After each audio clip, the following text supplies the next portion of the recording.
भारत 24/7 में स्वागत है आपका। मैं आई हूँ आज आरजेडी ऑफिस में। हमारे साथ है विमल राय जी, जो कि जनरल सेक्रेटरी है आरजेडी ऑफिस के। हम लोग आज बात करने वाले हैं सर से कुछ ओपिनियन लेना कि जो बंगाल में हो रही है बाबरी मस्जिद को लेकर के उनका क्या कहना है। आइए जानते हैं सर इसके बारे में क्या कहते हैं। नमस्ते सर। नमस्कार। ऐसा है कि ये जो बाबरी मस्जिद के नाम पर और ये जो राजनीति हो रही है, ये बिल्कुल दुर्भाग्यपूर्ण है। और आपको जानना चाहिए कि ये टीएमसी के एमएलए थे पहले, और ये बीजेपी का एजेंडा है। ये बीजेपी का एजेंडा है और ये बीजेपी वाले लोग ही इस तरह का शिलान्यास करा रहे हैं ताकि समाज में जो है कि इस तरह का भेदभाव हो और जो है हिंदू मुस्लिम हो, पोलराइज किया जाए। और ये वोट की राजनीति के लिए ये लोग जो है सो कि बंगाल में इस तरह का जो है सो कि शिलान्यास का पटकथा ये लोग रचने जा रहे हैं। सर मेरा एक और सवाल है, कहना था कि जो लोग कह रहे हैं कि अगर जो बाबरी मस्जिद के बगैर जो पैसा वैसा जो जो भी मतलब आया है हुआ है, उसके बारे में क्या आप कुछ कह सकते हैं? ये ऐसा है कि एक घोषणा है, ये षड्यंत्र है, साजिश है। क्योंकि बंगाल में चुनाव है, तो बंगाल चुनाव को पोलराइज कैसे किया जाए, वहाँ हिंदू मुस्लिम की कैसे किया जाए, वहाँ के लोगों का जो मूलभूत जो समस्याएं हैं, स्वास्थ्य, शिक्षा, रोजगार, इससे ध्यान भटकाने के लिए इस तरह का शिलान्यास की परिपाटी ये लोग जो है कि रच रहे हैं। और इसके नाम पर जो है बाबरी मस्जिद के नाम पर ये लोग करोड़ों अरबों उगाही करेंगे। और इसमें कहीं न कहीं जो है बीजेपी का बी टीम बन करके ये लोग जो है सो कि काम कर रहा है और बीजेपी हवा दे रही है। लेकिन ममता बनर्जी वो शेरनी है, ये सारे कुचक्र को समाप्त करके अब फिर से 2/3 बहुमत से बंगाल में टीएमसी की सरकार बनेगी। धन्यवाद। बाबरी मस्जिद के बारे में जो बताया जा रहा है वो उसमें आपका क्या कहना है? देखिए, जहाँ तक बाबरी मस्जिद का सवाल है, आप भी जानते हैं, हम लोग इतिहास में पढ़े हैं, बाबर जो है दूसरे देश से यहाँ आए थे। बाबर ये लोग कोई अच्छा काम करके यहाँ से नहीं गए हैं, वो एक आक्रांता थे, यहाँ पर आ करके मार काट किए थे।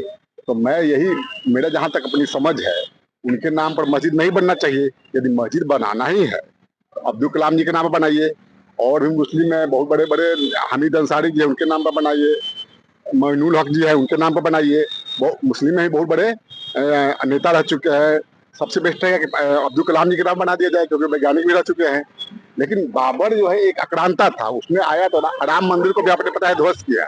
इसलिए हमारा जहाँ तक समझ है कि बाबरी मस्जिद पर जो यहाँ के मुसलमान हैं उन लोगों को भी सोचना चाहिए कि बाबर जो है हमारे देश को लूटा है, उसके नाम पर मस्जिद नहीं बनाना चाहिए, ताकि देश में ये जो एक दूसरे धर्म के प्रति जो सम्मान है वो सम्मान पर चोट ना पहुंचे, और यही नहीं, चोट ही नहीं पहुंचे, ताकि आपस में कोई नया घटना पैदा ना हो। तो मैं यही कहूंगा मुसलमान समुदाय से भी कि जो भी मस्जिद बन रहा है कोई मुस्लिम के नाम पर ही, यहाँ जो मुस्लिम हमारे देश का है उसके नाम पर बनना चाहिए।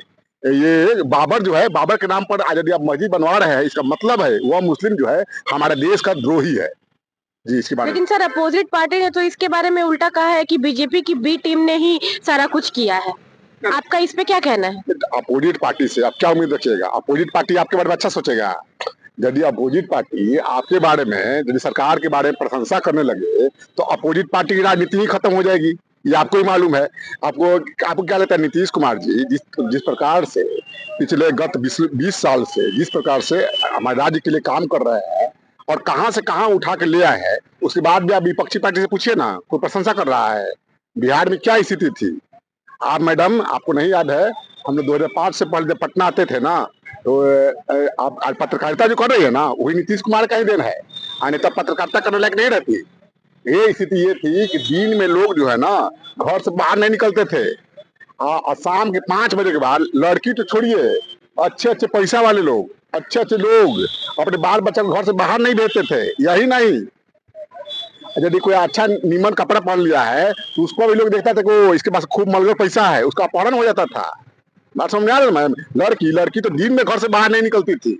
और ये तो छोड़ दीजिए, दिन तो छोड़ दीजिए, आज यदि गलती से निकलती भी थी ना तो 5 गो लड़की के साथ निकलती थी, तो क्या स्थिति थी बिहार का और आज क्या स्थिति है बिहार का, आप खुद जज कर सकते हैं। तो अपोजिट पार्टी से आप प्रशंसा की उम्मीद नहीं रखिएगा। तो अपोजिट पार्टी का काम ही है सरकार की कमी को उजागर करना। हम अपोजिट पार्टी को हमें नहीं कर रहे अपोजिट पार्टी से कि वो सरकार के बारे में कमी ना उजागर करे, लेकिन अपोजिट पार्टी यदि सरकार के बारे में कोई कमी उजागर करती है तो वो जो है तार्किक होना चाहिए, तर्कसंगत होना चाहिए।